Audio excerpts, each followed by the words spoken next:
Hello बच्चों, business studies हम लोग आज पढ़ेंगे। बिजनेस स्टडीज़ में आज हम पढ़ेंगे एम्प्लॉयमेंट के बारे में। जैसा कि मैंने पहले बताया था कि human activities economic and non economic दो तरह की होती हैं, और नॉन इकोनॉमिक एक्टिविटीज़ कितने तरह की? तीन: business, profession, employment. Economic activities, there are 3 types of economic activities. 3। First क्या था? बिजनेस, पहले डिस्कस कर चुके हैं। सेकेंड एक्टिविटी कौन सी है इकोनॉमिक एक्टिविटी? प्रोफेशन, उसके बारे में भी हम बता चुके हैं। थर्ड इकोनॉमिक एक्टिविटी है एम्प्लॉयमेंट, इसके बारे में हम पढ़ेंगे। तो अगर पीछे का आप पढ़े हो तो आपको ध्यान होगा, और तो पीछे अब भूल गया हो तो आप वीडियो एक बार देख लेना। ये है एम्प्लॉयमेंट की बात करें, ये जैसा कि बताया अभी, इकोनॉमिक एक्टिविटी है, ऑक्यूपेशन है, जो हमें लाइवलीहुड अर्न करने के लिए करते हैं, रोजी रोटी कमाने के लिए करते हैं। तो बिजनेस भी ऑक्यूपेशन है, इकोनॉमिक एक्टिविटी है। प्रोफेशन भी इकोनॉमिक एक्टिविटी है। तो इसमें क्या अलग है? एम्प्लॉयमेंट में क्या, ये भी इकोनॉमिक एक्टिविटी है, ये भी लाइवलीहुड अर्न करने के लिए करते हैं। इसमें जो अलग है वो क्या है? Employment refers to the occupation in which people work for others. यहाँ पे ये ध्यान देना है, वर्क फॉर अदर्स, दूसरे के लिए काम करते हैं। एम्प्लॉयमेंट में दूसरे के लिए काम किया जाता है। जैसे एक वर्कर है, किसी फैक्ट्री में काम करता है, तो वो दूसरे के लिए काम करता है। उसको क्या मिलता है? उसको तो फिक्स अमाउंट सैलरी मिलता है। जिस फैक्ट्री के लिए, जिस कंपनी के लिए वो काम करता है, उसका फ़ायदा तो वो कंपनी ले जाती है। वर्कर को क्या मिलता है? थोड़ा सा सैलरी मिलता है, बदले में क्या मिलता है? सैलरी। तो जबकि बिजनेस में ऐसा नहीं। बिजनेस में हम जितना भी वर्क करेंगे सारा बेनिफिट हमें मिलता है। प्रोफेशन में हम जितना काम करेंगे उसका सारा बेनिफिट हमें मिलेगा। लेकिन एम्प्लॉयमेंट में क्या है? पूरा बेनिफिट हमें नहीं मिलता। अगर जो एम्प्लॉयर है, मतलब मीन्स जिसके आप यहाँ काम कर रहे हो, एम्प्लॉयर है, तो उसको आप काम करके दे रहे हो, उसको अगर वो आपसे 20,000 50,000 अर्न करे तो आपको 10,000 आपको फिक्स देगा। आप चाहे कमा के उसको लाख रुपया दो तो भी आपका सैलरी जो तय है, फिक्स है, 10,000 20,000 वही देगा। और कम काम करोगे तो भी वही देगा। हालांकि कम काम करोगे तो आपको काम पे रखेगा नहीं, प्रॉब्लम ये है। तो एम्प्लॉयमेंट में क्या होता है कि हम दूसरों के लिए काम करते हैं। जिसके पास काम करते हैं वो एम्प्लॉयर है, और जो हम काम करते हैं उसके बदले जो हमारी अर्निंग होती है, रेम्यूनरेशन जो होता है हमारा, मेहनताना, रेम्यूनरेशन मीन्स मेहनताना, रिवार्ड फॉर सर्विस, उसके बदले में जो हमें इनकम आती है उसको क्या बोलते हैं? सैलरी। तो जो लोग काम करते हैं किसी और के लिए उसको एम्प्लॉई बोलते हैं। एम्प्लॉई, कर्मचारी, इसे बोलते हैं ना कि कोई XYZ क्या कर रहा है? जॉब कर रहा है। जॉब कर रहा है, जॉब मीन्स क्या होता है? वर्क होता है। आजकल वो नौकरी को जॉब बोलते हैं। तो दूसरे के लिए जो काम बंदा करता है, जो पर्सन करता है दूसरे के लिए काम, नौकरी, जॉब, वो एम्प्लॉय हुआ। जैसे मैनेजर होते हैं, असिस्टेंट क्लर्क होते हैं, पियोन होते हैं, अकाउंटेंट होते हैं, वर्कर होते हैं, सुपरवाइज़र होते हैं, ये सब एम्प्लॉय हैं। और जिसके यहाँ काम करते हैं वो एम्प्लॉयर होता है, जो काम देता है, जिसके लिए आप काम करते हो, जिस कंपनी में आप काम कर रहे हो, एम्प्लॉयर है। जैसे कोई NTPC में नौकरी कर रहा है तो एम्प्लॉय हुआ, और NTPC क्या है? एम्प्लॉयर हुआ। कोई NCL में काम कर रहा है तो वो एम्प्लॉय हुआ, और NCL क्या हुआ? एम्प्लॉयर हुआ। तो ये हुआ आपका मीनिंग एम्प्लॉयमेंट का। अब हम इसका कैरेक्टरिस्टिक्स पढ़ते हैं, जिससे कि हम अच्छे से पहचान सकें एम्प्लॉयमेंट के बारे में। तो इसका फीचर्स बोलो या कैरेक्टरिस्टिक्स बोलो, एक ही बात है। सबसे पहला जो फीचर बताया एम्प्लॉयमेंट का, वो बोला कॉन्ट्रैक्चुअल रिलेशन।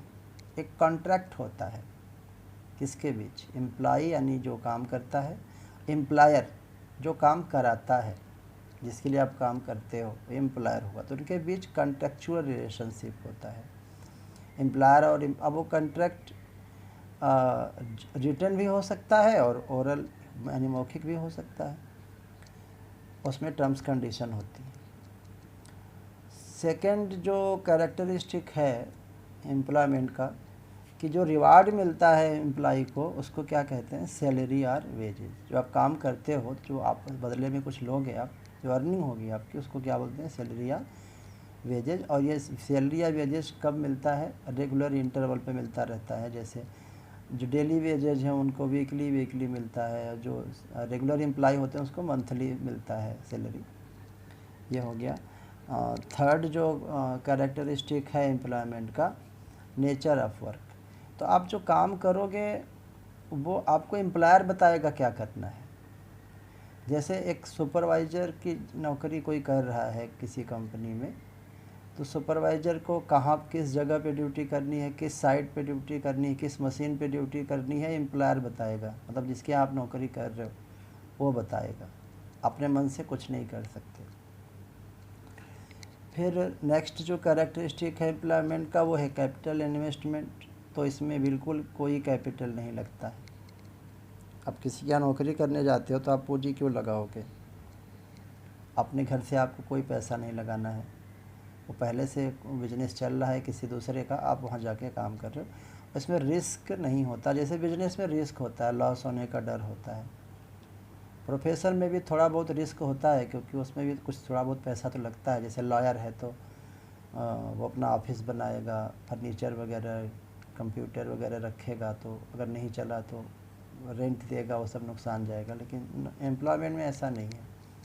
हाँ, इतना होगा आपका नौकरी चलेगा, नौकरी जाने का खतरा कभी कभी होता है, लेकिन अब फाइनेंशियल रिस्क नहीं होता है कि पैसे का नुकसान आपका नहीं होगा, आप घर से लगाओगे, वो ऐसा कुछ नहीं है क्योंकि कैपिटल इन्वेस्टमेंट होता नहीं एम्प्लॉयमेंट में। फिफ्थ कैरेक्टरिस्टिक है एम्प्लॉयमेंट का कोड ऑफ कंडक्ट। बिहेवियर आपका कैसा होना चाहिए, तो वो आपका बिहेवियर कैसा होगा वो एम्प्लॉयर डिसाइड करेगा, आप नहीं करोगे।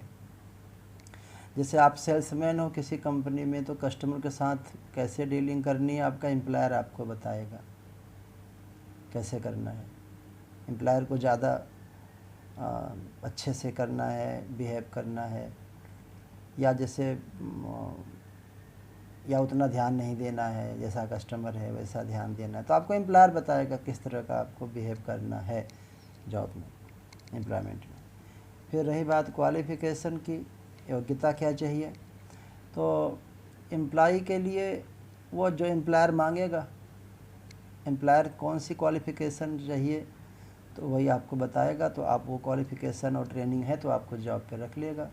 अगर एम्प्लॉयर जो चाहता है, एम्प्लॉयर में सब जिसके आप काम करोगे, एम्प्लॉयर जो क्वालिफ़िकेशन चाहिए वो क्वालिफ़िकेशन आप है तो जॉब कर सकते हो। अगर एम्प्लॉयर जो चाह रहा है क्वालिफ़िकेशन आपके पास नहीं है तो आपको काम पे नहीं रखेगा, आपको जॉब नहीं देगा। तो ये आपका कैरेक्टरिस्टिक है किसका है, एम्प्लॉयमेंट का। मीनिंग बताया, कैरेक्टरिस्टिक बताया, और कैरेक्टरिस्टिक्स आप अच्छे से समझोगे तो आप अच्छे से पहचान जाओगे एम्प्लॉयमेंट। एक बात और मुझे बताना है कि सेम काम एक ही होगा, लेकिन वो हो सकता है प्रोफेशन हो या हो सकता है एम्प्लॉयमेंट। जैसे एक डॉक्टर है, प्रोफेशनल है वो डॉक्टर, लेकिन वही डॉक्टर किसी दूसरे के हॉस्पिटल में काम कर रहा है, किसी कंपनी के हॉस्पिटल में काम कर रहा है सैलरी पर, तो एम्प्लॉय हो गया। वही डॉक्टर अपना क्लिनिक खोल कर बैठा हुआ, अपना नर्सिंग होम, अपना हॉस्पिटल खोल के बैठा है तो वो प्रोफेशनल है। लेकिन वही डॉक्टर अगर दूसरे के हॉस्पिटल में सैलरी पे काम कर रहा है तो वो फिर एम्प्लॉय हो गया। जैसे कोई लॉयर है, अपना ऑफिस, अपना चैम्बर खोल के काम कर रहा है, क्लाइंट आते हैं उनको के लिए काम करता है, उनको जस्टिस दिलवाता है, तो वो प्रोफेशनल है। लेकिन वही लॉयर किसी कंपनी में नौकरी कर लेता है तो फिर वो एम्प्लॉय हो गया। तो ये है डिफरेंस, ये आप समझो अच्छे से। तो इकोनॉमिक एक्टिविटी 3 होती हैं, बिजनेस वो मैंने बता दिया था, प्रोफेशन बताया था, फिर ये 3 तरह की इकोनॉमिक एक्टिविटी तीनों मैंने बता दिया है। इसको आप अच्छे से पढ़िए, समझिए।